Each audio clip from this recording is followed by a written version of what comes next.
नमस्कार, मैं शंभू कुमार सिंह और आप देख रहे हैं नेशनल दस्तक का फेसबुक पेज। मेरी लगातार कोशिश होती है कि आप लोगों से जुड़ा जाए, आप लोग की प्रतिक्रिया समझी जाए और खासकर मीडिया क्या कैसे रिस्पॉन्ड कर रही है वो बताया जाए। मैं मीडिया का छात्र भी हूं, सोशल मीडिया पर एक्टिव भी हूं, नेशनल दस्तक आप लोग देखते हैं। सोचिए, आज देश भर में पिछले 3 दिनों से जो बेरोजगार छात्र हैं वो प्रदर्शन कर रहे हैं। पिछले 3 साल से कोई वैकेंसी नहीं है। किस तरह से बेरोजगारी है, लाचारी है, बेबसी है।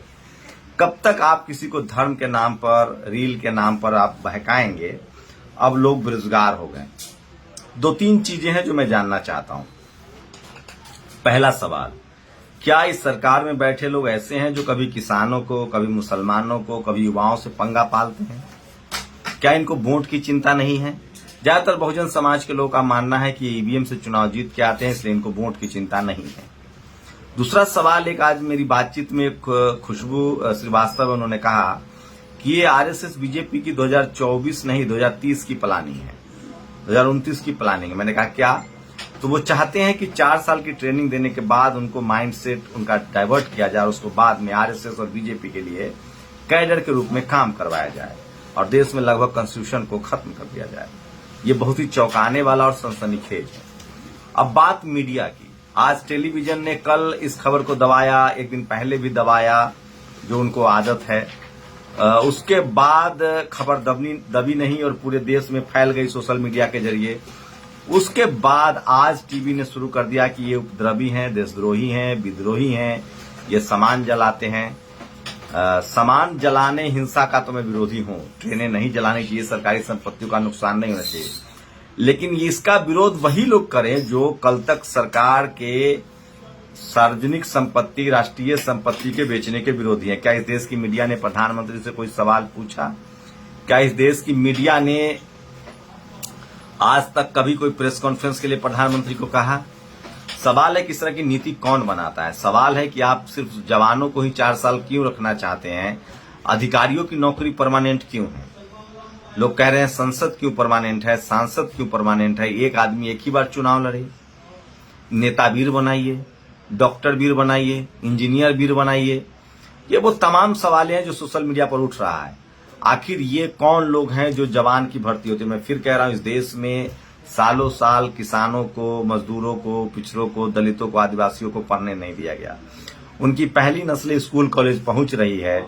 वो पहले एक सरकारी नौकरी चाहते हैं क्योंकि उनके पास जमीन नहीं है, बिजनेस नहीं, व्यापार नहीं है, और उसके बाद वो एक मिडिल क्लास में शामिल होते हैं, जैसे हम सब लोग उसी तरह से आए हुए हैं, और उसके बाद उनकी जिंदगी पटरी पर आती है। लेकिन सोचिए, जो लोग इस प्रदर्शन के खिलाफ हैं, तोड़फोड़ के खिलाफ मैं भी हूं, लेकिन जो लोग इस प्रदर्शन के खिलाफ हैं, मैं तोड़फोड़ का समर्थन नहीं करता हूं, लेकिन डेमोक्रेटिक तरीके में अपनी बात कहने का अधिकार है सबको। तो जो लोग इस तरह के विरोध करें, सोचिए किस तरह से एक राजनीतिक चुप्पी थी। तमाम पॉलिटिकल पार्टियों के खिलाफ इनकम टैक्स, ईडी की जांच बैठा दी जाती है ताकि आप कुछ न बोलें, लेकिन छात्रों के खिलाफ, नौजवानों के खिलाफ आप क्या करेंगे? उनके पेट पर लात पड़ी है, वो सड़कों पर निकल आए हैं और वो किसी भी कीमत पर अब सुनने के लिए तैयार नहीं है। नतीजा है कि पहले सरकार देश की संपत्ति बेच रही थी और वे सरकार देश की संपत्ति जला रहे हैं। लेकिन मीडिया आज भी इतनी बेशर्मी कर रही है जिसके आप अनुमान नहीं लगा सकते हैं। मुसलमानों के खिलाफ समझ में आता है, पिछड़ों के खिलाफ समझ में आता है, दलितों के खिलाफ समझ में आता है। सोचिए, वही मीडिया है जो कभी जाट आंदोलन को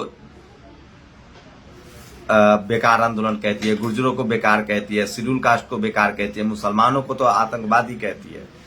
अब देश भर के युवा प्रोटेस्ट कर रहे हैं, उनको भी बेकार कह रही है। मतलब सरकार के साथ ये मैं से मैं और हां से हां मिला रहे हैं। हिंसा का विरोध होना चाहिए। लालू यादव जी ने ट्वीट किया है कि अपनी मांग रखिए। 8 साल में 16 करोड़ नौकरी देने का वादा हुआ था। हिंसा मत कीजिए, सरकारी संपत्ति को नुकसान मत पहुंचिए। आरजेडी ने कहा है कि अगर प्रदर्शन करना है तो बीजेपी के दफ्तर पर जाइए, और वो दिख भी रहा है। बीजेपी के दफ्तर भी जलाए जाने लगे हैं, नेताओं पर हमले हो रहे हैं। संजय सिंह ने पॉलिटिकल स्टैंड लिया है। उन्होंने कहा कि 20 करोड़ नौजवानों के साथ विश्वासघात है, 4 साल की नौकरी देना। वो यूपी में 18 जून को यूपी में, मतलब कल, हर जिले पर आम आदमी पार्टी का विरोध प्रदर्शन होगा। कन्हैया कुमार का ट्वीट है, भाजपाइयों को क्यों ऐसा लगता है कि देश में सिर्फ वही समझदार हैं, बाकी सब मूर्ख है। जिन्हें कोई योजना समझ नहीं आती बहुत दुखद है कि भाजपा अब भारत जलाओ पार्टी बन चुकी है। हर बार मनमाना और गलत फैसले लेकर समाज के हर तबके को बारी बारी से सड़कों पर आने के लिए मजबूर करती है। नरोत्तम लोरिल कह रहे हैं, सुनिए आप इस बात को, अग्निवीर से पहले नेतावीर योजना लागू की जाए। एक नेता सिर्फ एक पद पर 4 साल रहेगा और उसके बाद रिटायर होगा। ऐसा करने पर हर घर में आर्थिक और राजनीतिक सामाजिक सभी प्रकार की संपन्नता आ जाएगी। तो तमाम देखिए बनारस की तस्वीरें हैं, ये बनारस की तस्वीरें है प्रधानमंत्री कंस्टिट्यूंसी की। सड़कों पर छात्र हैं और किसी बिहार का मसला नहीं है, कटक, मध्य प्रदेश, हरियाणा, राजस्थान, तमाम जगहों पर छात्र जो है वो विरोध प्रदर्शन। अभिषेक ने लिखा है, निर्णय लेने वक्त जन भावना का ख्याल रखना चाहिए। ये सब कुछ इसीलिए किया गया है कि इनको भक्त बनाया जाए। जिस देश के करोड़ों बहादुर वीर जवान और सैनिक सरकार की उसकी नीतियों से स्वयं ही असुरक्षित महसूस करने लगे तो देश कैसे सुरक्षित रहेगा। संघ बीजेपी याद रखे, माफी वीर आप हैं। देश का हर नौजवान परमवीर चक्र प्राप्त करने का मंसूबा, जज्बा, जुनून, जिगरा रखता है। अग्निवीर बनाकर उनका हौसला मत तोड़िए। गुरदीप सिंह सप्पल ने ये ट्वीट किया है, अग्निवीर की सैलरी पहले साल 30,000, दूसरे साल 35,000, तीसरे साल 36,500, चौथे साल 40,000। 4 साल बाद मिलने वाले 10.4 लाख ब्याज से आधा इसी सैलरी से कटकर जमा होगा। इस सैलरी पर डीए या दूसरे भत्तों का जिक्र नहीं है। सेना में भोजन भत्ता, हार्टशिप भत्ता, सियाचिन भत्ता आदि भत्ते हैं, कई लिस्ट देखिए। तो सोचिए, अभी फौज में एक सिपाही की शुरुआती सैलरी करीब 29,000 है, जिसमें 34% डीए शामिल है। डीए सामान्यतः हर 6 महीने में बढ़ता है। अग्निवीर को डीए की बढ़ोतरी नहीं मिलेगी। सोचिए, 18 की उम्र में नौकरी ज्वाइन करवा के 22 की उम्र में युवाओं को रिटायर करने वाले 71 की उम्र के प्रधानमंत्री को बधाई। तो सोचिए आप, इस तरह से चीजें चल रही है और लोग लिख रहे हैं। ये मैडम है, इनका नाम है ऋचा अनिरुद्ध, रेडियो पर आते, इनका बायकॉट कीजिए। कह रही हैं फूंक डालो देश को, जला डालो, खत्म कर दो, कभी इस वजह से कभी उस वजह से, कभी कोई भी देश का नाम और निशान मिटा दो। अपना थोड़े ही है, ये अमीर हैं, 7 पुश्तें इनकी खाई अघाई है। होगा जिसका होगा, अपने को तो खत्म कर दें के दम लेंगे, कोई कसर नहीं छोड़ेंगे। उसको प्रज्ञा मिश्रा ने जवाब दिया है। देश की संपत्ति को नुकसान कोई भी पहुंचाए गलत है, लेकिन ये वही देशभक्त छात्र हैं जो देश के लिए मर मिटने को तैयार हैं। इनको देश का दुश्मन कहने से पहले थोड़ा सोचिए।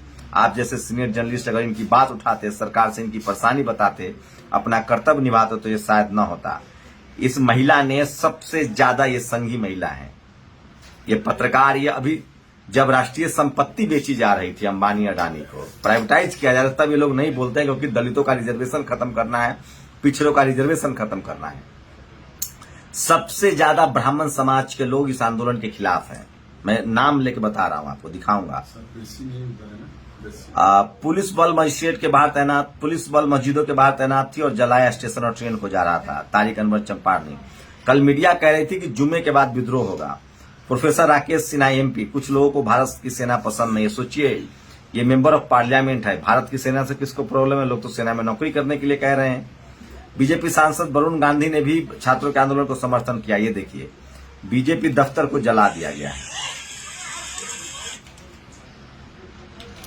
ये बीजेपी का दफ्तर था जिसको जला दिया गया है। ये तस्वीरें हैं, बीजेपी दफ्तर का हाल है मधेपुरा की। और देखिए, दिलीप मंडल कहते हैं, सुशांत सिंह जो एक सरकारी पत्रकार है वो कह रहा है कि इन पर एफआईआर न हो, इनके राशन कार्ड और आधार कार्ड छीन लिए जाने चाहिए। दिलीप मंडल कहते हैं इस पर वो हो, लेकिन आधार कार्ड और राशन कार्ड छीनना ठीक नहीं है। रितेश पांडे लिखते हैं, मेंबर ऑफ पार्लियामेंट हैं। 6 साल से रेलवे में 72,000 पद खत्म।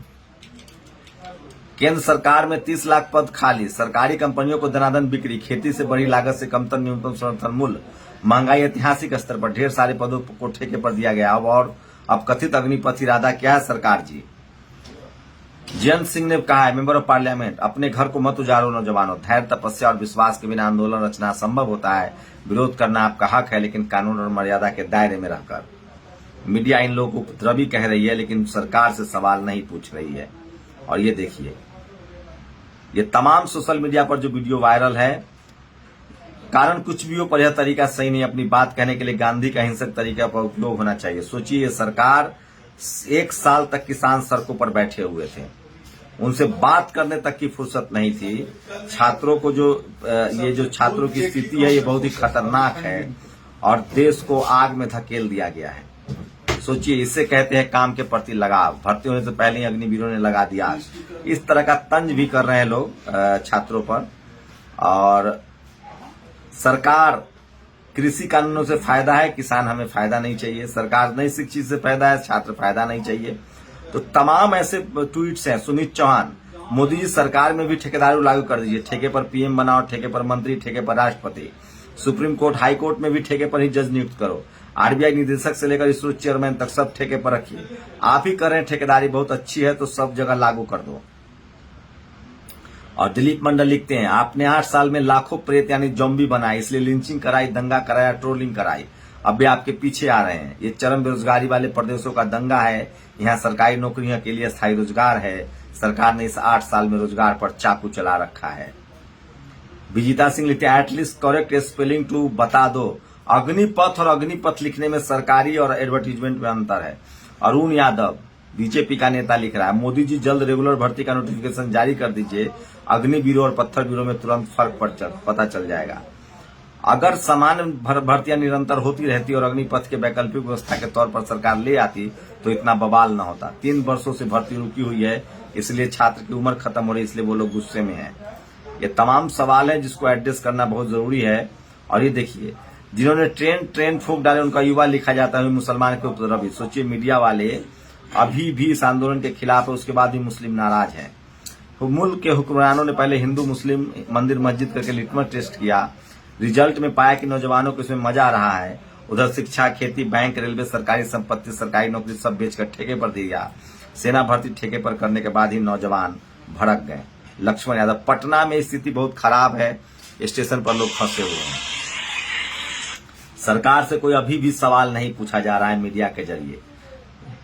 लालू यादव ने कहा है कि शांतिपूर्ण तरीके से प्रदर्शन कीजिए।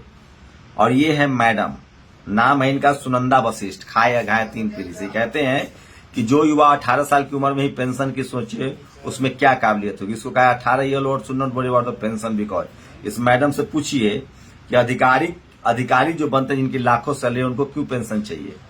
ये देखिए, टोल प्लाजा को पूरी तरह से फूंक दिया गया है, तो बेकाबू हो गई है। देश भर में एक छात्र की मौत हुई है। आंध्र प्रदेश में पुलिस की गोली। अग्निवीर स्कीम इतनी अच्छी है तो इसे सेना के हर स्तर पर लागू किया जाना चाहिए। अफसरों को 4 साल के ठेके पर क्यों नहीं रखा जा सकता। सिर्फ जवानों को इस महायोजना का लाभ क्यों मिले। अफसरों को भी अवसर मिलना चाहिए। नीति है तो सबको लागू किया करो, वरना वापस लो। और अब सेना के अधिकारी, आईएएस, आईपीएस और सांसद विधायक भी अपनी पेंशन छोड़ दे, युवाओं में अच्छा संदेश जाएगा। ये तमाम सवाल है जो लोग सवाल उठा रहे हैं। और वाह मेरे ईवीएम के शेर, ये तस्वीरें शेयर हो। 2022 तक 80 करोड़ को रोजगार, 80 करोड़ आबादी को सितंबर तक मुफ्त मिलेगा राशन। तो ये तमाम खबरें हैं जो सोशल मीडिया पर। सोचिए, बुलो मंडल ने लिखा है, अपने प्रिय मित्र अडानी को एयरपोर्ट 50 साल के लिए और युवाओं को नौकरी 4 साल के लिए मुफ्त समझे हो क्या। मेंबर ऑफ पार्लियामेंट रहे हैं। उमंग मिश्रा लिखते हैं, देश को प्रभावित करने वाली कोई योजना गहन विमर्श और संवाद के बाद लागू की जानी चाहिए। पहले दिन संशोधन करना पड़े तो प्रश्न उसके विभिन्न पहलुओं के संदर्भ में विश्लेषण पर खड़ा होता है।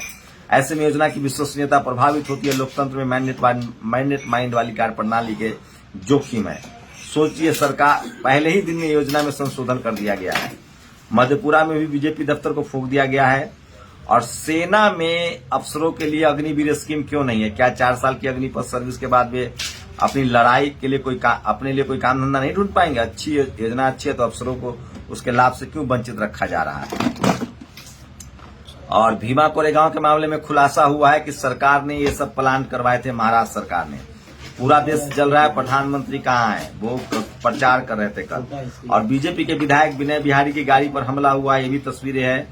और ये 2 साल से चर्चा, योजना, डिस्कशन के बाद एक स्कीम लाते हैं और 2 दिन में स्कीम को बदल देते हैं। धतूरा खाकर स्कीम बनाने वाले अफसरों को नीति बनाने के काम से बाहर किया जाए। सेना ये भी मान रही है कि 2 साल में जो रिटायर हुए उनकी जगह कोई नई भर्ती नहीं हुई। गलत है ये सब। ये तमाम सवाल है जो सोशल मीडिया पर पूछे जा रहे हैं। और इसलिए मैं कह रहा हूं कि सोशल मीडिया ही सच्चा मीडिया है, सोशल मीडिया ही बहुजन मीडिया है। 4 साल के ठेके पर बहाल होने वाले अग्निवीरों को 1 वर्ष में क्या नियमित सैनिकों की तरह 90 दिन की छुट्टियां मिलेंगी। तेजस्वी यादव ने सवाल पूछा है। राष्ट्रीय जनता दल कह रहा है, पुरानी पेंशन योजना किसने बंद की, बीजेपी। पूंजीपतियों ठेकेदारों की पार्टी बीजेपी। सबसे अधिक चंदा किस दल के पास, बीजेपी। सेना रेलवे में ठेकेदारी प्रथा किसने शुरू की? बीजेपी। नोटबंदी के बाद हर जिले में जमीन खरीदी? बीजेपी। देश के हर जिले में किसका कार्यालय? बीजेपी। युवाओं को मांग कहां रखनी चाहिए? बीजेपी कार्यालय। और ये देखिए, कांग्रेस के दफ्तरों को भी सील कर दिया गया। तो क्या पुलिसिया तंत्र में देश को बदल दिया गया है? ये तमाम खबरें हैं जो आपको मैं बता रहा था। और दिलीप मंडल ने लिखा, आपके 3 जो भी मंत्री अग्निवीर की पक्षधारी कर रहे हैं, आपके 3 बच्चे अग्निवीर बनाने के लिए फिट है। कम से कम एक बच्चा तो राष्ट्र की सेवा में समर्पित कीजिए। ध्रुव, अर्जुन या मेधा में से कम एक अग्निवीर बनाइए। इतनी फायदेमंद स्कीम से अपने बच्चों को वंचित मत रखिए। विदेश मंत्री जयशंकर को दिलीप मंडल ने जवाब दिया है। सोचिए, हर समय सरकार की हाँ में हाँ मिलाने वाले पत्रकार नहीं हो सकते। किसी भी चैनल में इसकी एंट्री बैन हो। पत्रकार के नाम पर मिलने वाली सारी सुविधाएं बैन हो। पत्रकारिता और दलाली में को फर्क सबको समझ में आना चाहिए। सुशांत सिन्हा जो सरकार का भी दलाल है और जो सबसे सरकारी पत्रकार है। और ये देखिए, तस्वीर देखिए, पूरे देश में किस तरह से बवाल कटा हुआ है। बिहार में गोपालगंज, सुपौल, कैमूर, मोतिहारी, वैशाली, छपरा, सिवान, सहरसा, मधुबनी। राज्यों की बात करें तो देश के तमाम राज्यों में सरकार सड़कों पर है लोग। और रामनवमी में जो जिन्हें तलवार पकड़ाया गया था धर्म रक्षा के लिए, अब वही अग्निपथ के नाम पर भड़क गए हैं। तो बीजेपी के अपने ही लोग उनके खिलाफ खड़े हो गए हैं। और हिंदुस्तान की सड़कें अग्निपथ बन चुकी है। ये हालात पैदा करने वाला शहंशाह चुनाव प्रचार कर रहा है। तो ये तमाम बड़ी खबरें थी जो सोशल मीडिया पर वायरल है। अपनी प्रतिक्रिया जरूर दीजिए। शुक्रिया।